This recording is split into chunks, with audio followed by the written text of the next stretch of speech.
এখানে আরো কিছু বিএনপি নেতৃবৃন্দ আছে যারা অনার্থক অনাহুত, এরা মিজানুর রহমানকে নিয়ে যে ধরনের মন্তব্য করেছেন মাছ ধরাকে কেন্দ্র করে নিয়ে, এবং এখন হচ্ছে সোশ্যাল মিডিয়া যুগ, এই যুগের সাথে তাল নিয়ে কিন্তু আমরা বিশ্বের সবাই কিন্তু অতিবাহিত করছি।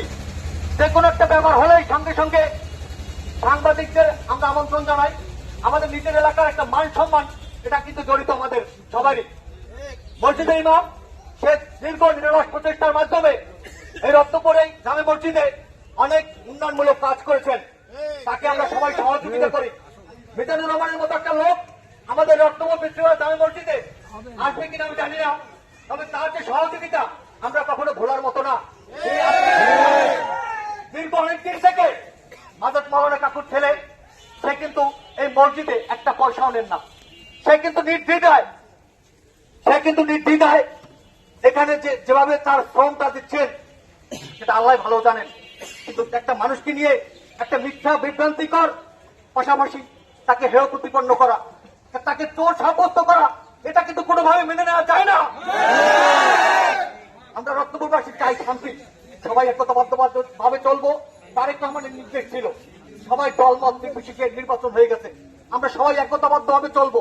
কিন্তু আমাদের দলীয় কিছু লোক, যারা কয়েকটা মুসলিমীয় কয়েকটা লোক, ইসমাইল হোসেন বক, তারা এই যে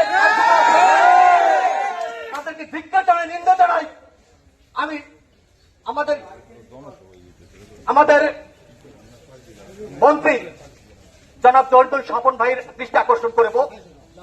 স্বপন ভাই, আপনি আমাদেরই লোক, আপনি এই ওয়ার্ডের কারা যুগ্ম আহ্বায়ক, ইউনিয়নের কারা যুগ্ম আহ্বায়ক, তাদের অত্যাচারে মানুষ নিষ্পেষিত, জমি দখল, চাঁদাবাজ, সন্ত্রাস, মাদকমুক্ত এইসব জিনিস হচ্ছে আমাদের রত্নপুরে।